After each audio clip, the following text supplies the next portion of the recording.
buku 13 bab 127 tentang seluruh kebenaran. Hari ini kita bahas sekarang bagian yang kedua.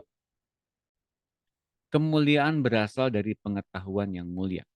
Nah, teman-teman, kita sedikit dari bahasan yang kita bahas di bukan di minggu yang lampau, di hari Rabu ya. Bahwa ternyata kita belajar dipimpin oleh Roh Kudus, di antaranya kita melihat dengan panca indera rohani, melihat hal-hal rohani dalam kerajaan Allah, termasuk tata Allah, termasuk malaikat-malaikat, termasuk hal-hal yang telah Ia siapkan untuk kita hidup di muka bumi ini. Namun, teman-teman, Bapak Ibu sekalian, namun ya, kita semua mesti memiliki ketaatan Kristus. Karena bisa jadi kalau manusia lama kita, hati lama kita masih sering berkata-kata untuk menimbulkan keinginan. Nah, keinginan ini yang menjadi saru dengan apa yang Allah sediakan dalam diri kita. Kalau muncul keinginan sebetulnya Bapak Ibu sekalian itu adalah pintu masuk ke dalam dosa. Pintu masuk ke dalam berbagai-bagai macam hawa nafsu lewat keinginan. Oleh karena itu, tetapkanlah dalam diri kita agar hanya memiliki pikiran Kristus. Baik, mari kita bahas sekarang di sub yang kelima. Kemuliaan berasal dari pengetahuan yang mulia. Tuhan Yesus yang memberitahu kita bahwa dengan mendengar suaranya secara pribadi, kita memperoleh rema atau ilham terus-menerus. Sehingga kita menjadi sahabat-sahabatnya karena ia hendak memberitahu segala hal tentang dirinya, pikirannya, dan hal-hal yang tersembunyi sejak sebelum dunia diciptakan, dan juga hal-hal yang akan datang. Demikian pula kehadiran Roh Kudus juga akan membawa kita ke dalam seluruh kebenaran di alam roh. Dengan mengganti kebenaran-kebenaran duniawi ini dengan kebenaran-kebenaran dari pikiran Allah, kita dinaikkan level dari pikiran yang duniawi dan kampungan jadi pikiran Allah yang mulia. Jadi dari perubahan pikiran itu, derajat kemuliaan kita dinaikkan olehnya. Nah, kita mengerti sekarang kita udah pindah posisi nih ya. Bukan pindah posisi saja, ternyata derajat kemuliaan kita dinaikkan oleh Allah. Bukan karena kita meninggikan diri, tapi memang betul-betul kita didudukan bersama-sama dengan Tuhan Yesus di tahtanya. Ya, bahkan kita diperlihatkan oleh ya, oleh Roh Kudus, oleh Tuhan Yesus bahwa kita ada dalam kerajaan Allah. Dan Roh Kudus membawa kita ke dalam seluruh kebenaran di alam roh. Untuk mengganti setiap apapun yang kita pernah dapatkan dari pengetahuan baik dan jahat.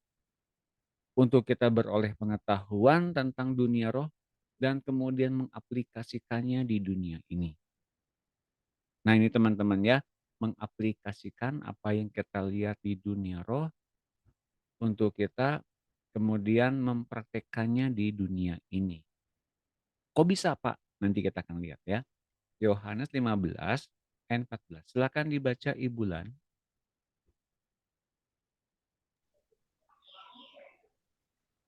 Yohanes 15 ayat 14. Kamu adalah sahabatku, jikalau kamu melakukan apa yang kuperintahkan kepadamu.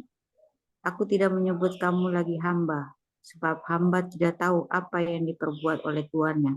Tetapi aku menyebut kamu sahabat, karena aku telah memberitahukan kepada kamu segala sesuatu yang telah kudengar dari Bapakku. Ya, Amin. makasih Bulan. Yohanes 17 ayat 22. Silakan dibaca Ibu Dina. Yohanes 17 ayat 22. Betul. Aku telah memberikan kepada mereka kemuliaan yang engkau berikan kepadaku, supaya mereka menjadi satu, sama seperti kita adalah satu. Aku di dalam mereka dan engkau di dalam aku, supaya mereka menjadi satu dengan sempurna. Agar dunia tahu bahwa engkau yang telah mengutus aku, dan bahwa engkau mengasihi mereka sama seperti engkau mengasihi aku. Terima kasih Bu Dina. 2 Tesalonika 2 ayat 14. Silakan Ibu Lani.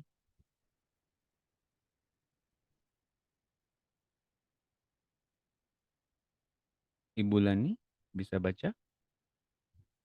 Ya, Oh, ya, terima kasih. Yohanes 2 Tesalonika 2. Yohanes 17 ayat 22. Bukan, Bu. 2 Tesalonika 2. Yang kedua ya, siap. Tesalonika. 2 Tesalonika 2 ayat 14. Untuk itulah ia telah memanggil kamu melalui Injil yang kamu beritakan, sehingga kamu boleh memperoleh kemuliaan Yesus Kristus, Tuhan kita. Terima kasih, Bu Lani. Siap. 1 Korintus 2 ayat 7. Silakan Ibu Ari.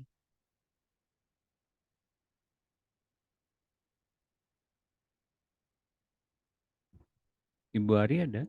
1 Korintus 2 ayat 7 ya Pak. Maaf, Pak. Ya, betul. Tetapi yang kami beritakan ialah hikmat Allah yang tersembunyi dan rahasia, yang sebelum dunia jadikan telah disediakan Allah bagi kemuliaan kita. Amin. Terima kasih, Bu Ari. Sama-sama, Pak. Berikutnya Ibu Helvi ada? Yohanes 16. Ya, Ada Pak Doni. terima kasih. Yohanes 16 ayat 13 Pak Doni. Betul.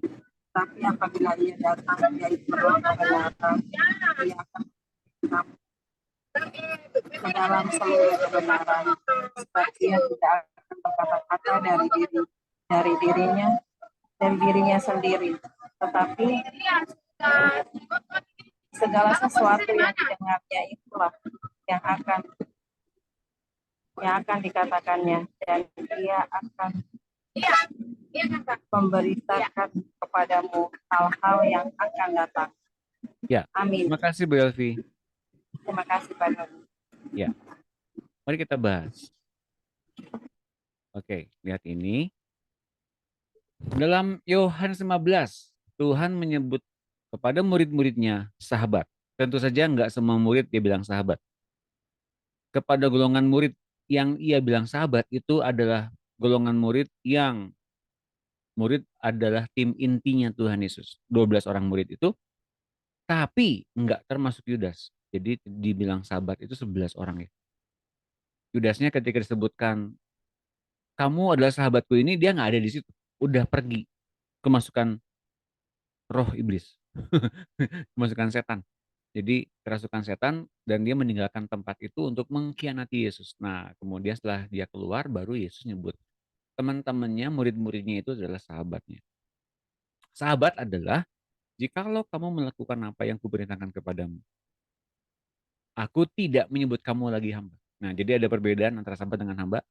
Sebab hamba tidak tahu apa yang diperbuat oleh tuannya.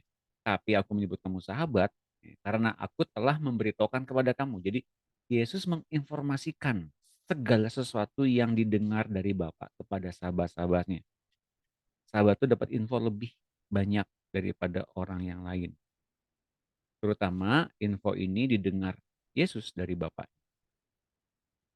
Bapak nggak langsung ngomong gitu Pak Bapaknya kepada murid-muridnya. Pada saat itu nggak mampu. Hari ini pun kalau kita mendengar suara Bapa, Allah Bapa, karena kita mempunyai hidup yang dihidupkan lagi oleh Tuhan Yesus. Persekutuan dengan Tuhan Yesus membuat kita bisa mengenal dan mendengar Bapa. Tanpa Yesus mustahil bisa. Ya, teman-teman, persekutuan ini bukan berarti tentang hati nurani buruk dan baik, jahat dan tidak jahat, benar atau salah, bukan itu ya. Semua orang tahu di dunia ini apa itu kebaikan, apa itu kejahatan. Tahu mencuri itu jahat, membunuh itu jahat, tahu semuanya. Tapi bukan itu esensinya tentang bagaimana hubungan dengan Allah. Hubungan dengan Allah ada tentang bagaimana menjadi sahabat dan menjadi anaknya dan menjadi hambanya juga. Jadi kalau hanya ini baik nggak baik, ini jahat nggak, jangan dilakukan gitu ya. Itu semua orang udah tahu sebetulnya, ya teman-teman. Nah, jadi kita sekarang mengerti apa itu arti sahabat. Dan kalau saya ulangi lagi, sahabat itu adalah mereka yang dikategorikan lahir dari rahim yang sama, menderita dalam persepsi yang sama, dan juga dalam kasih yang sama diturunkan. Nah, itu dia sahabat ya. Itu dari bahasa Aramnya, dari bahasa Adat istiadatnya seperti begitu. Itu dibilang sebagai sahabat. Kemudian dalam Yohanes 17 ayat 22 dinyatakan begini. Yesus ketika sedang laporan terakhir kepada Bapaknya di Taman Getsemani, ketika dia berdoa, Yesus memberikan kepada murid-muridnya yang ia bilang sebagai sahabat itu kemuliaan yang telah Allah berikan kepada Yesus. Kemuliaan seperti apa? Kemuliaan yang sama yang dimiliki oleh Allah, yang diberikan kepada Yesus Kristus. Supaya murid-muridnya menjadi satu. Sama seperti Yesus dan Bapa adalah satu. Jadi kemuliaan yang diberikan kepada murid-muridnya membuat mereka satu. Siapa mereka ini? Murid-muridnya secara keseluruhan, korporat, dan murid-muridnya bersama-sama dengan Yesus. Jelas teman-teman? Sebagaimana Yesus menyatu dengan Bapaknya dalam satu kesatuan. Di sini secara nggak langsung bilang bahwa seluruh murid-murid yang terbilang sebagai sahabat ini yang telah memiliki kemuliaan Kristus ini akhirnya menyatu dengan kealahan. Makanya buku 13 ini ngomongin soal kepenuhan kealahan. Ya, jadi ini endingnya nih sebetulnya ending. Saya akan post yang kita pelajari pada sore hari ini tentang kemuliaannya. Ya, kemuliaan ini kemuliaan lewat apa? Lewat Kristus. Di sini dikatakan kemuliaan yang membuat kita semua sempurna menjadi satu. Agar dunia tahu. Jadi mengapa murid-muridnya dipersatukan dalam kesempurnaan, kesatuan dengan Allah. Agar dunia tahu bahwa engkau yang telah mengutus aku dan bahwa engkau mengasihi mereka sama seperti engkau mengasihi aku. Dunia masih tahu. Dunia masih tahu bagaimana murid-murid Kristus yang dipersatukan itu agar mereka menyatu dengan Allah. Dunia mesti diberikan informasi. Oleh apa? Injil. Injil itu berisi tentang bagaimana anak-anak Allah yang dipenuhi dengan kemuliaan Allah oleh hidup Kristus, oleh Kristus sendiri. Mereka memberitahukan kepada dunia bahwa dunia mesti juga mengenal siapa Allah. Dunia yang telah diciptakan oleh Allah sendiri. Namun ingat dunia itu sebetulnya milik siapa? Kerajaan dunianya sudah ada. Kerajaan dunia yang ada di bumi ini sudah ada dan kerajaan dunianya itu sendiri menolak Allah. Jadi Injil diberitakan kepada mereka yang menolak Allah. Oke, jelas ya teman-teman. Nah, kemudian dalam 2 Tesalonika 2 ayat 14, untuk itulah ia telah memanggil kamu melalui Injil yang kami beritakan. Jadi Injil ini berisi juga tentang bagaimana akhirnya dunia diberikan kesempatan untuk mengenal Allah. Ya, lewat apa? Sehingga kamu boleh memperoleh kemuliaan Yesus Kristus Tuhan kita. Injil diberitakan kepada penduduk dunia, penduduk kerajaan dunia yang masih belum mengenal Allah, agar mereka boleh memiliki kemuliaan Yesus Kristus, agar mereka bisa mengenal siapa Allah yang sesungguhnya. Siapa Tuhan Yesus yang membuat mereka hidup di depan Allah itu. Jadi Yesus Kristus itu memberikan kemuliaan agar menyatu siapapun saja yang menerima Yesus akan selamat. Oke, selamat itu kita udah ngerti.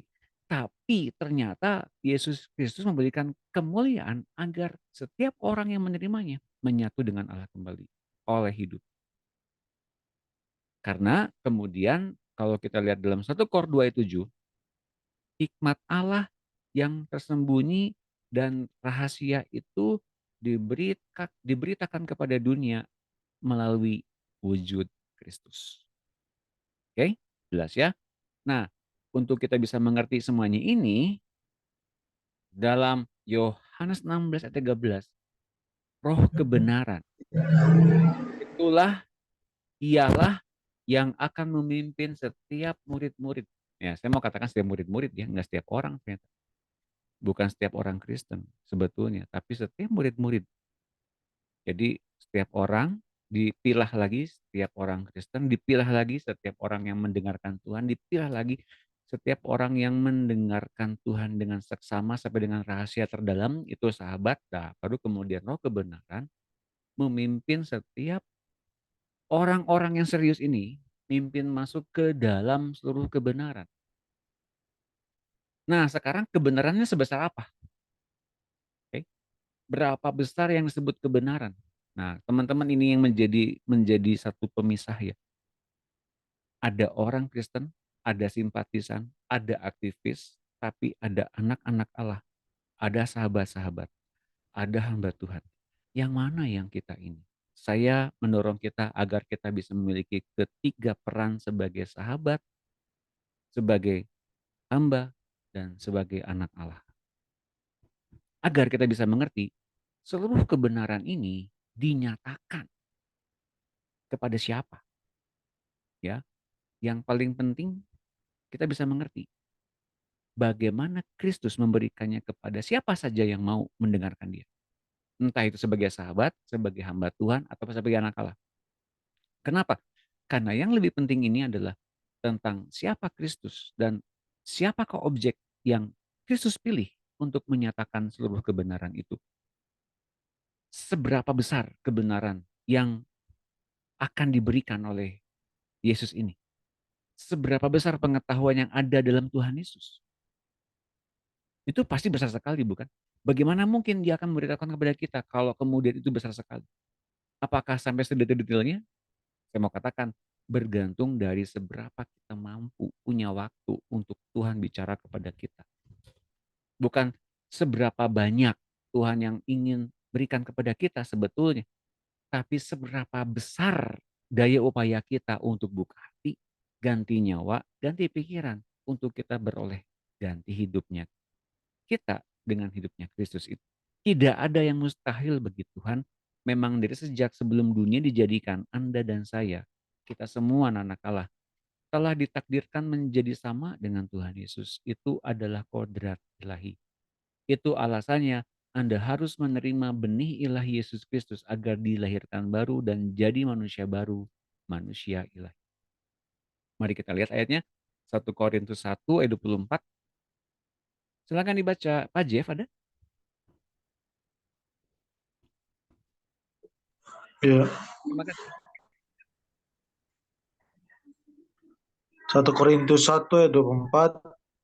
Tetapi untuk mereka yang dipanggil, baik orang Yahudi maupun orang bukan Yahudi, Kristus adalah kekuatan Allah dan hikmat Allah. Amin. Terima kasih Pak Jeff. Nah, teman-teman, jadi seberapa besar kita bisa menerima hikmat Allah dan kekuatan Allah ini, itu bergantung dari seberapa kita mau dengar-dengaran dengan Tuhan Yesus. Kalau kita berpikir bahwa baca Alkitab itu membosankan, saat-saat doa itu menjemukan, saat-saat kita chatting mendengarkan Tuhan itu kemudian saat-saat yang, aduh saya susah cari waktunya, ya silakan, itu pilihan kita. Tapi rugi banget kalau kita tidak membuat waktu khusus seperti itu. Karena disitulah letaknya kita ganti nyawa, ganti pikiran, dan ganti kebenaran yang kita terima. Pak, bukankah kebenaran yang kita terima itu sudah cukup? Oh, udah cukup. Sudah. Kalau kita ngerasa udah cukup, ya sudah. Itu tandanya kita susah diajar dan susah ditegur. Nah teman-teman, mari kita membuka kapasitas kita lebih banyak lagi. Karena Yesus sendiri sebetulnya ingin memberitakan kepada kita begitu banyak hal yang ia dengar dari Bapaknya. Tapi mengapa terbatas pada hari-hari ini dan kemudian kita banyak yang mungkin masih belum mendapat jawaban, di antaranya tentang ya tempo hari. Silakan. Selamat sore Ibu Itun, selamat bergabung. Ibu Gladys juga, selamat datang kembali. Apakah ada pertanyaan teman-teman? Silakan. Belum? Atau masih mencerna? Oke, mungkin masih mencerna ya. Silakan dicerna. Dan kalau ada pertanyaan silakan nanti hubungi saya. Oke. Membuka 5 indera roh. Siap-siap boleh Vina, nanti tolong baca ya. Setiap orang percaya diharuskan berjalan dengan iman. Yang berarti berjalan bukan dengan penglihatan, dengan indera jasmani, tapi dengan sesuatu yang tidak kelihatan. Itu tak berarti Anda harus berjalan di lorong yang gelap sepanjang waktu. 5 indera roh yang terbuka memberi Anda kemungkinan untuk mendapat konfirmasi langkah demi langkah. bahwa Anda berjalan di jalur yang benar. Di zaman perjanjian lama, Tuhan memberi nabi-nabi atau para pelihat yang selain menerima penglihatan-penglihatan mereka, juga mendengar suara Tuhan untuk mengkoreksi jalan orang-orang beriman. Jadi kita tidak usah memasuki dalam rolong yang gelap, kita berjalan dan sambil kita berjalan kita nggak lihat apapun. Nggak harus begitu. Karena kemudian di dunia ini yang serba fana ini, kita diberikan 5 indera roh untuk melihat apa yang telah Allah sediakan dan yang apa yang sedang Allah tujukan kepada kita. Sasarannya di depan kita. Mesti jalan kemana. Dan setiap langkah-langkah iman kita itu dapat konfirmasi. Dibuktikan di perjanjian lama, Tuhan memberitahukan informasi kepada nabi-nabinya atau kepada para pelihat. Mereka memberikan satu bentuk teguran, mereka memberikan bentuk pengajaran, atau kemudian memberikan bentuk arahan, mengkoreksi, menegur orang-orang beriman. 2 Korintus 4:18. Silakan Ibu Levina. Kasih, Pak. Terima kasih. 2 Korintus 4 ayat 18. Sebab kami tidak memperhatikan yang kelihatan, melainkan yang tidak kelihatan. Karena yang kelihatan adalah sementara, sedangkan yang tidak kelihatan adalah kekal. Amin. Terima kasih Ibu Levina. 1 Samuel 9 ayat 9. Ibu Sinar.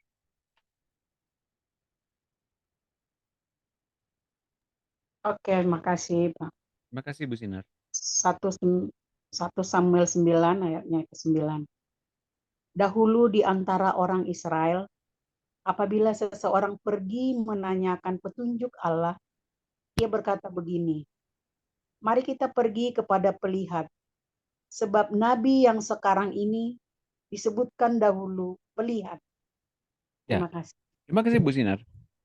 Jadi dalam satu bentuk satu ayat ini kita bisa melihat bahwa apa yang tidak kelihatan itu kekal.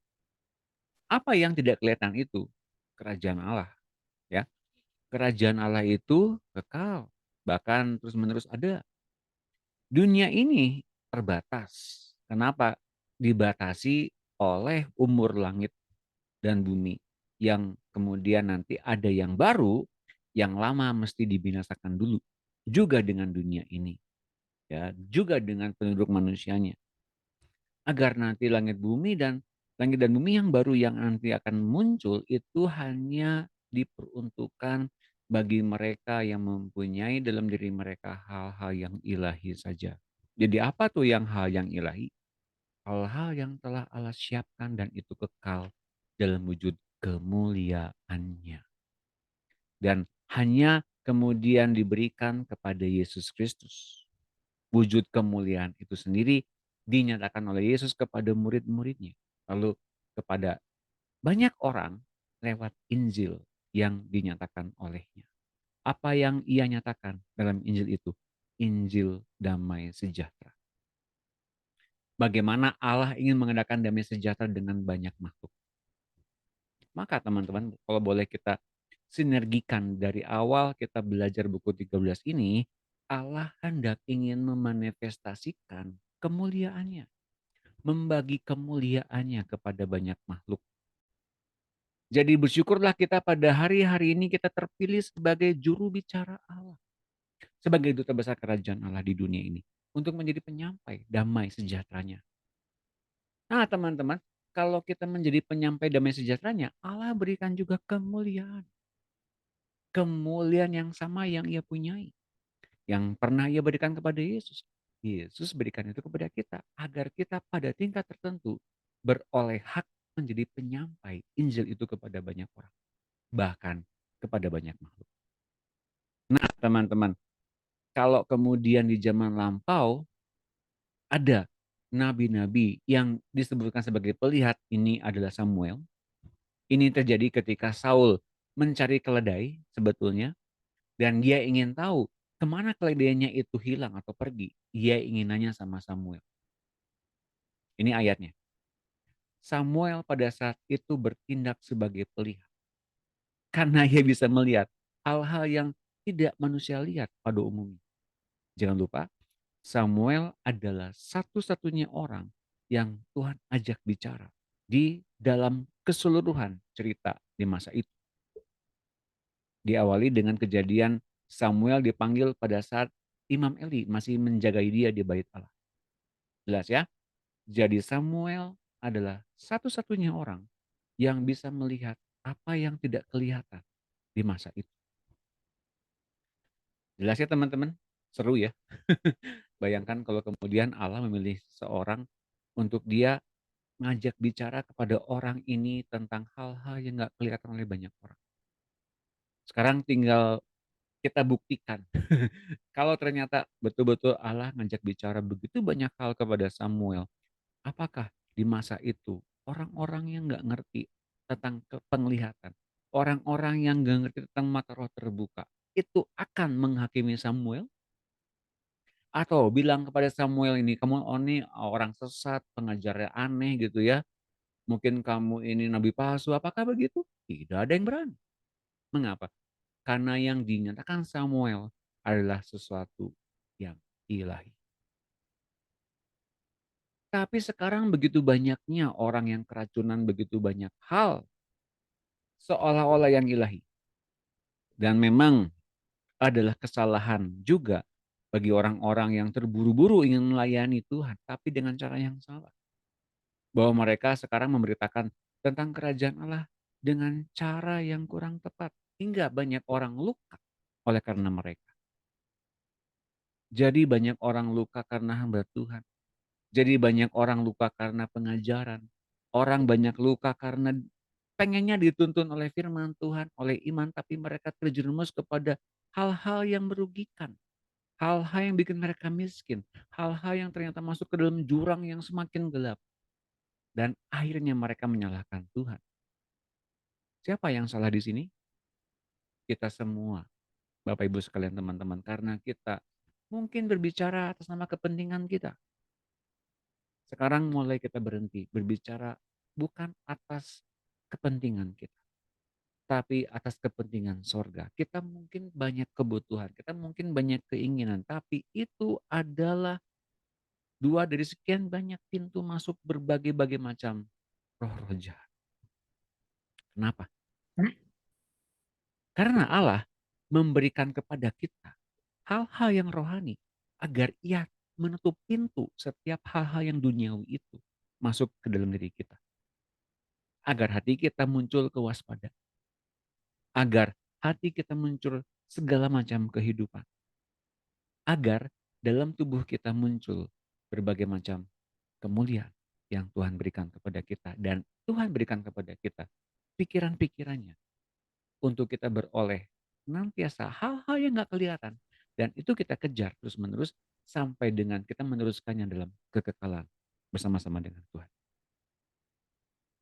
Nangkep ya teman-teman?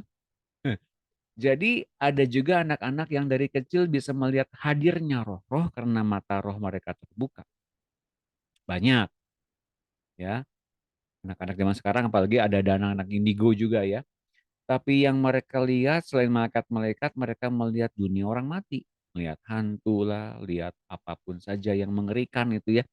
Itu membuat mereka ketakutan. Beberapa hamba Tuhan cenderung berdoa untuk menutup mata roh mereka. Dan itu bisa tertutup. Tapi you know what? Itu adalah kesalahan besar. Nanti membukanya kembali lebih sukar biasanya. Nah, kenapa nulis begini? Karena saya pernah ngalamin juga. Bukanya susah banget karena cenderung kemudian kalau ditutup yang kerjanya kemudian apa? Siapa yang tahu? Kalau mata roh tertutup yang kerjanya kemudian mata apa yang kemudian melihat banyak hal? Siapa yang tahu?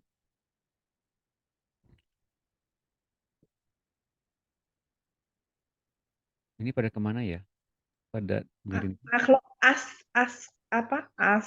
askral apa makhluk astar Nastar. Nastar itu adanya di hari raya itu. Nastar. Mas apa sih makhluk Sakral. apa Pak? Sakral. Ya sakral. Sakral tuh upacara sakral.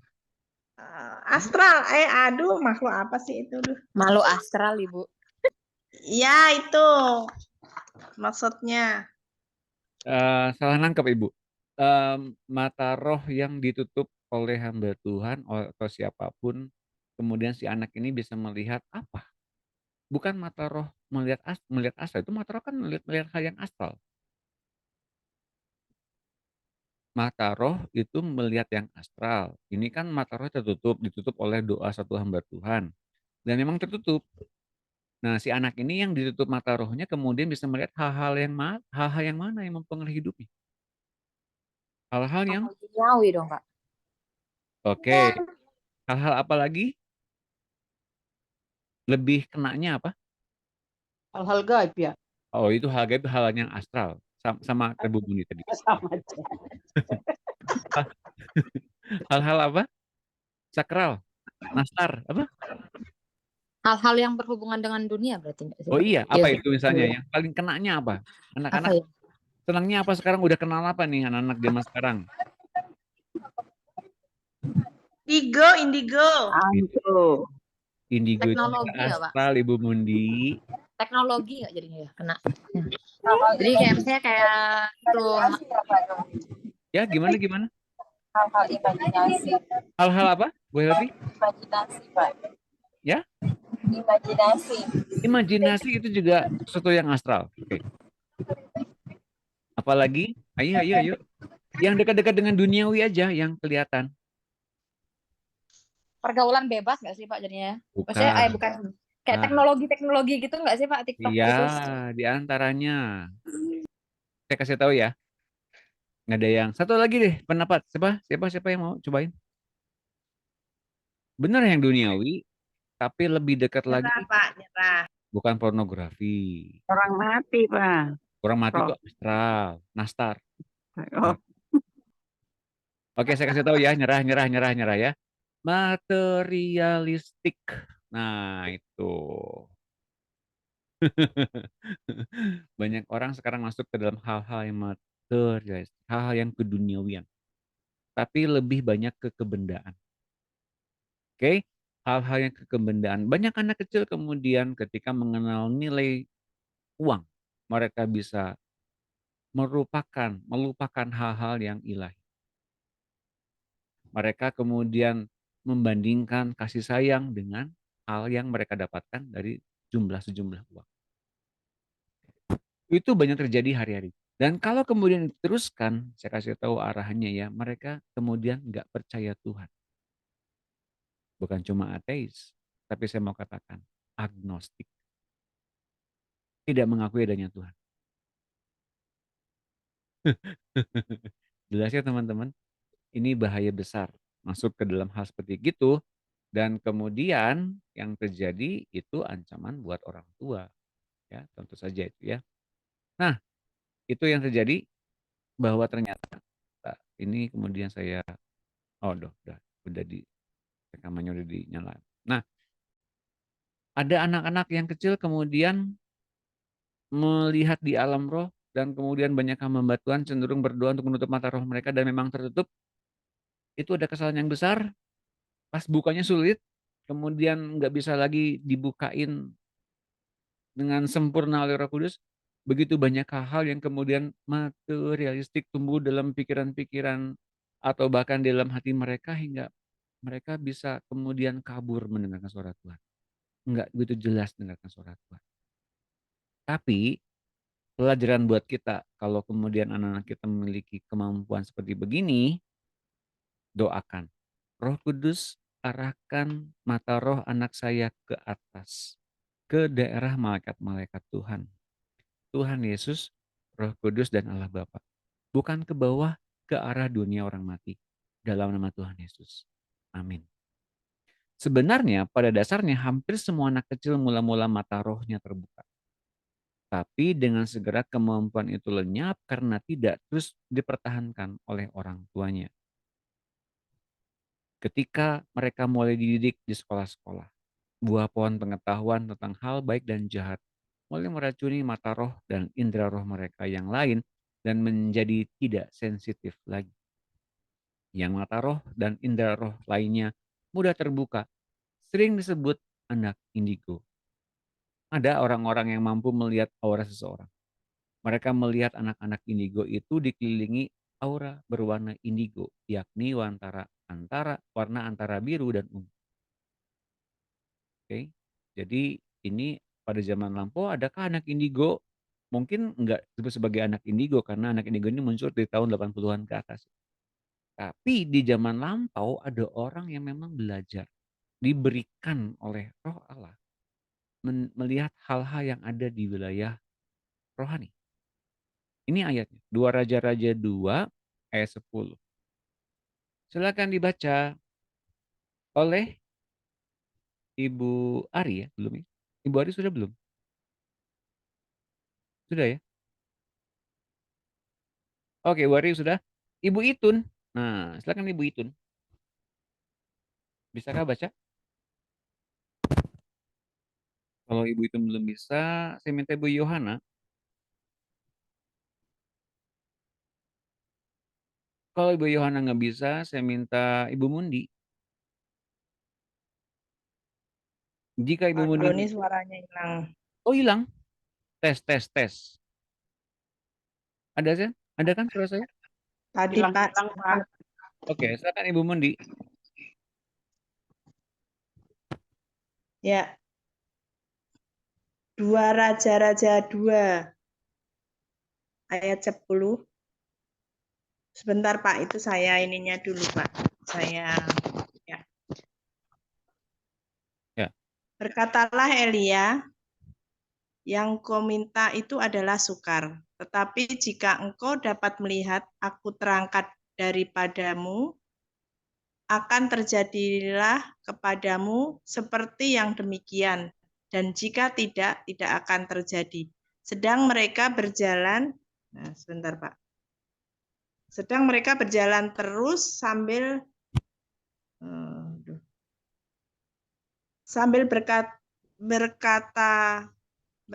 berkata-kata, tiba-tiba datanglah kereta berapi dengan kuda berapi memisahkan keduanya. Lalu naiklah Elia ke surga dalam angin badai. Ketika Elisa melihat itu, maka berteriaklah ia, "Bapakku, Bapakku, kereta Israel dan orang-orangnya yang berkuda." Kemudian tidak dilihatnya lagi. Lalu direnggutkannya pakaiannya dan dikoyakkannya menjadi 2 koyakan. Sesudah itu dipungutnya jubah Elia yang telah terjatuh, lalu juga berjalan hendak pulang dan berdiri di tepi sungai Yordan. Amin. Nah, teman-teman, makasih Bu Mundi. Teman-teman, ini menarik ceritanya mengenai Elia dan Elisa ya. Diawali dengan Putus-putus, Pak.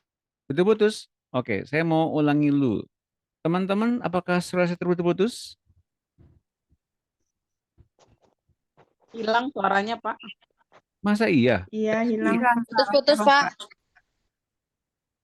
Tadi saya itu bisa kebaca nggak ya tadi ya, Bu? Kebaca sih, kedengeran. Bisa. Kalau Saya kebaca gimana sekarang? bisa. Videonya sih Bapaknya jalan. enggak. Oh iya, iya. Pak Doni hilang-hilang ya. Videonya jalan loh ini. Kayaknya sih jaringannya yang nggak bagus. Iya. Tes, tes, tes. 1, 2, 3. Kedengeran nggak? Hilang-hilang, Pak. Oh, hilang-hilang. Mas putus-putus Pak. Masa iya? Simbol tenggelam, Pak. Tes, tes, tes, tes, tes, tes, tes. 1, 2, 3. Wah, iya ya. Tes, tes, tes. Bentar, ini ada yang saya mesti nonaktifkan dulu. Ini apa? Oh iya, ntar dulu ya.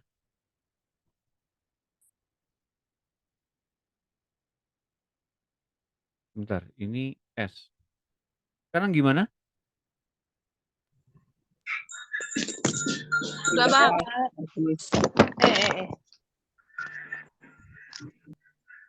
Video saya freezing. Bentar.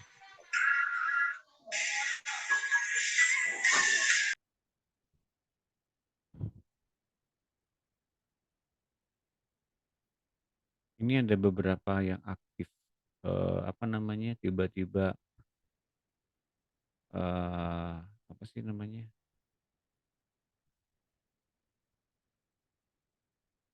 nah, udah saya nonaktifkan.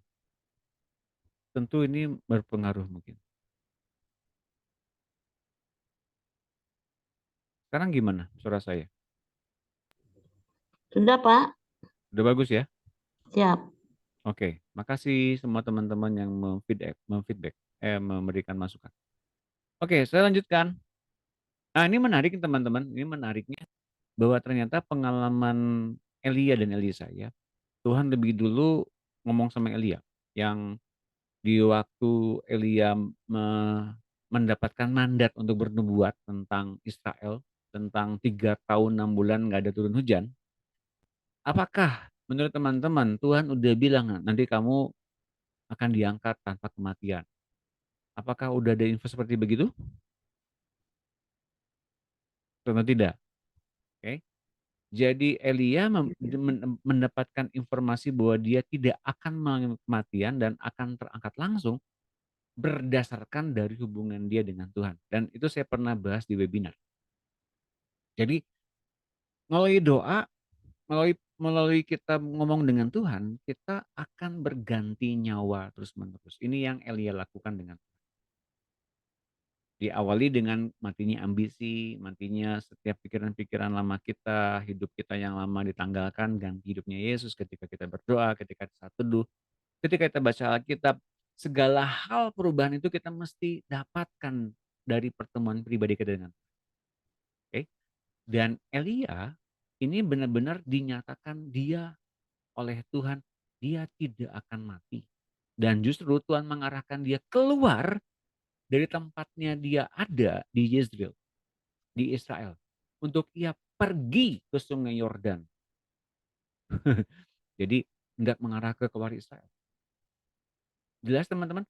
Jadi Elia digiring keluar dari wilayah Israel untuk pergi di seberang sungai Yordan.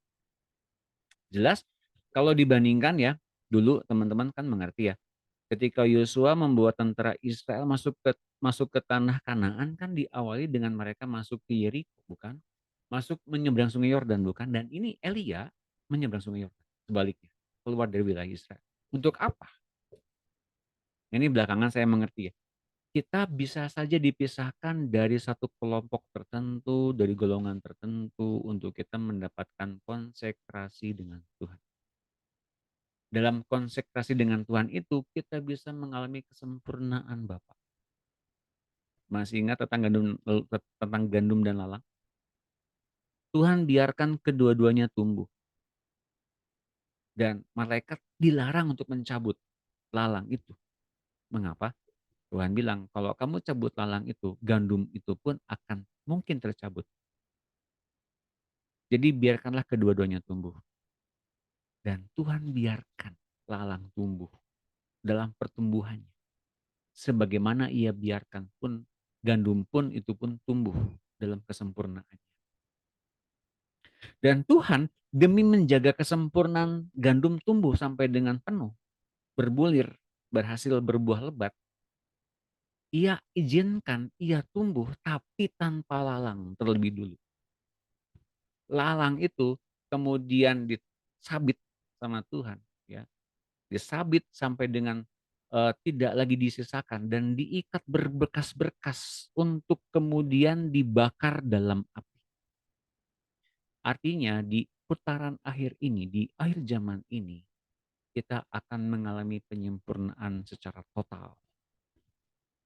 Penyempurnaan secara total itu berarti tentang bagaimana hobi kita, kesenangan kita, apapun yang sekarang ini kita miliki dan kita terdekat di dalamnya, mungkin akan dihabiskan oleh Tuhan.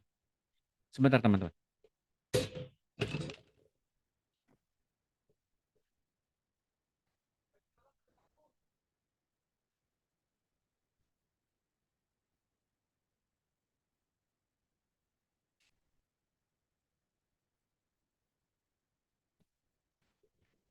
Pengumuman, Bandung hujan.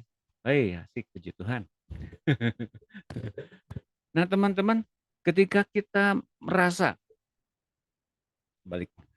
ketika kita merasa kita mungkin ditinggalkan, kita mungkin ngerasa sendiri, kita mungkin ngerasa kita tidak ada orang yang mengerti kita. Cepat cari Tuhan. Cari perlindungannya, ganti nyawa, hidupkanlah hidupnya Tuhan secara penuh setiap saat. Dengar-dengar dengan Tuhan, belajar tentang apa yang Ia perlihatkan kepada kita dalam dunianya, dalam kerajaan Allah. Agar kita beroleh pengetahuan di dunia ini dan kehidupannya, agar nanti kita meneruskan kembali di dunia akan datang dengan kehidupannya juga. Rupanya Elia ini menariknya ya, Elia ini rupanya memberikan juga pengertian ini kepada Elisa tanpa Elisa sadar.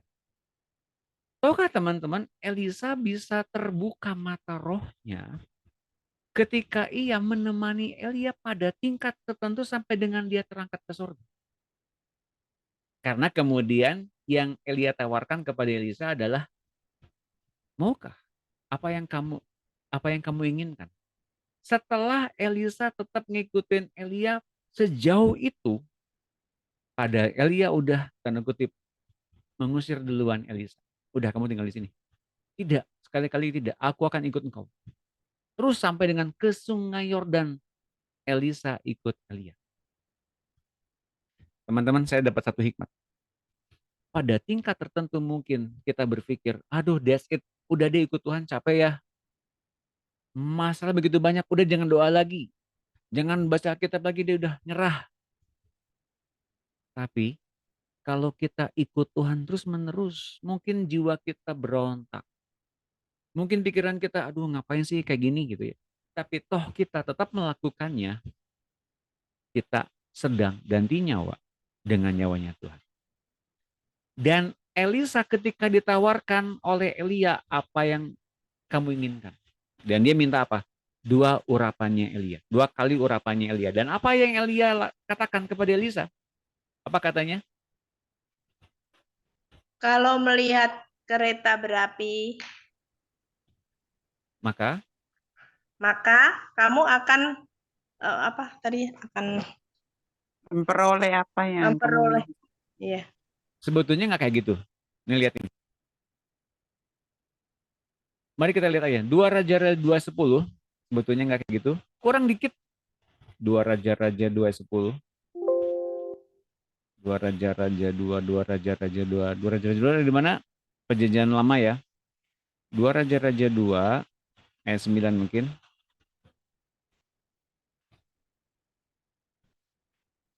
Mintalah apa yang hendak kulakukan kepadamu. Saya akan lihatkan di dalam monitor. Ini masih teman-teman dengan suara saya? Masih, Pak. Mintalah apa yang hendak kulakukan kepadamu sebelum aku terangkat daripadamu. Jawab Elisa, biarlah kiranya aku mendapat 2 bagian dari rohmu. Berkatalah Elia, yang kau minta itu adalah sukar, tapi jika engkau dapat melihat aku terangkat daripadamu, akan terjadilah kepadamu seperti yang demikian, dan jika tidak, tidak akan terjadi.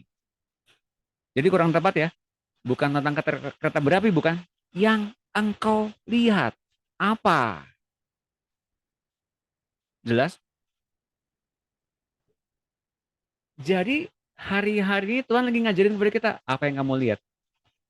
Dan itu ia katakan juga kepada Yeremia, kepada Yeskiel, kepada Daniel, untuk membiarkan sang pelihat-pelihat itu melihat dan bertanya, apa sih yang kamu lihat? Lihatnya benar nggak? Mengerti teman-teman? Mengerti ya? Mengapa kita diberikan seperti ini oleh Tuhan? Agar mata roh kita aktif. Agar ada persahabatan dengan Tuhan terus-menerus. Dan agar ada kebutuhan kepada Tuhan terus-menerus dalam hal, apa ini artinya Tuhan? Apa artinya penglihatan yang aku lihat ini Tuhan? Dan ketika Elia bilang begitu, seketika itu juga apa yang terjadi? Sedang mereka berjalan terus sambil berkata-kata, tiba-tiba datanglah kereta berapi dengan kuda berapi memisahkan keduanya. Lalu naiklah Elia ke surga dalam angin badai. Teman-teman, yang memisahkan Elia dan Elisa bukan cuma kereta berapi dan kuda berapi. Karena kereta berapi dan kuda berapi itu adalah media penyelamatan Elia pada saat itu.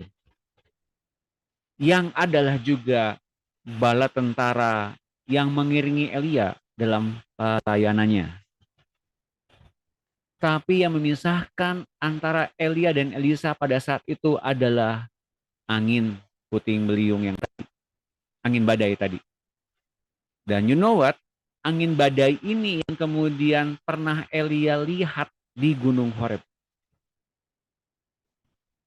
Teman-teman, mengerti ini? Jadi apa artinya ini? Saya kasih tahu ya. Siapa yang mau tahu? Buka videonya dan kita berfoto bersama. Nah, nanti saya akan jelaskan lebih lanjut lagi. Mari buka videonya. Wah, masih segar-segar semuanya. Ini yang terbaru nih. Silakan dibuka. Ibu Samsinar, Ibu Ari, Pak Jeff, Ibu Yohana. Wow, masih segar. Oke. 1, 2, 3. Satu lagi. 1, 2, 3. Terima kasih teman-teman. Tepuk tangan biar semangat. Seru ya. Ini profetik. Nah, teman-teman, yang memisahkan Elia dan Elisa bukan cuma kereta berapi dan kuda berapi.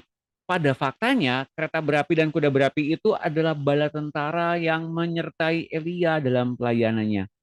Tapi yang memisahkan Elia dan Elisa adalah angin badai. Dan angin badai ini adalah salah satu kejadian yang Elia alami ketika di Gunung Horeb ketika ia berjumpa dengan Tuhan. Apa artinya itu? Artinya adalah banyak kejadian dalam hidup kita yang mungkin mengerikan. Mungkin nggak enak. Mungkin tragedi. Mungkin menyakitkan hati kita. Mungkin membuat kita kecewa sama Tuhan. Tapi Gangguan, Pak. oh iya, hujan. Hilang lagi. Hilang suaranya, Bapak. Iya, hilang lagi. Tes. Karena hujan kali di sana ya. Iya, Hujannya deres berarti di Bandung ya. Iya. Bu Leni emang deres ya Bu Leni? Ini Nggak aneh-aneh nih. terlalu sih, cuman kedengeran suara.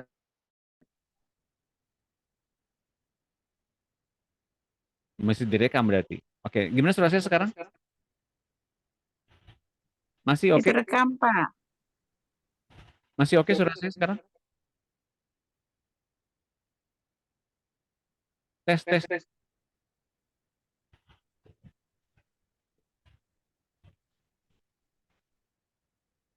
Tes. Kok nggak ada? Ini, bentar.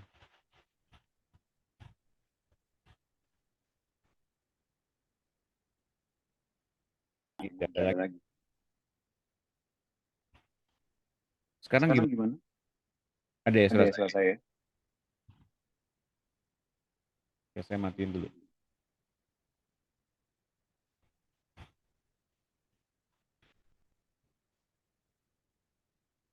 Kenapa ya? Tiap-tiap begini. Oke. Mengapa kemudian ada angin badai yang memisahkan Elia dan Elisa? Sekarang gimana, jelas terdengar suara saya?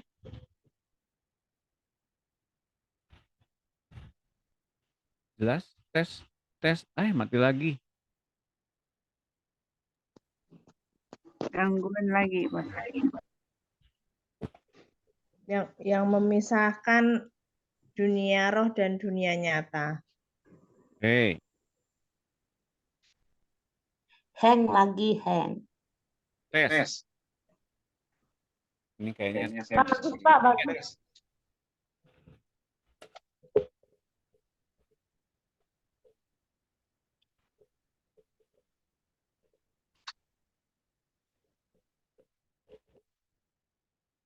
di angin yang sepoi-sepoi. Dan dalam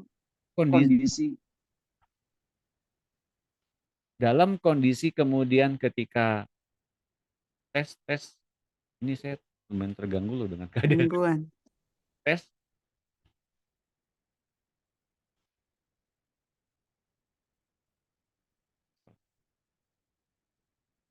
Ada yang nggak suka ini.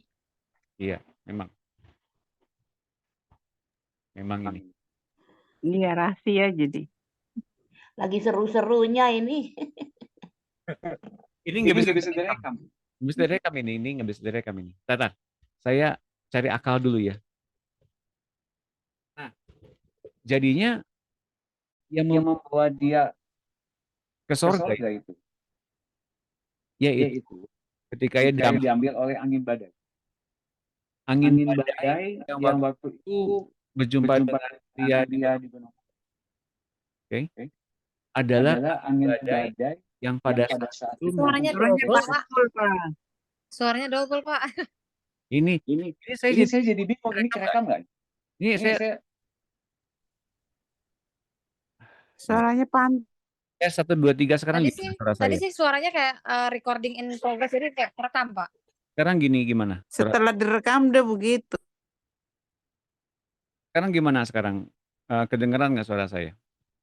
Tes. Iya, ini Ya, sudah bagus, Pak. Ya, ini jelas, Pak. Udah bagus. Bagus, Pak. Saya cukup terganggu loh ini, konsentrasi saya terpecah-pecah kalau gini. Ini.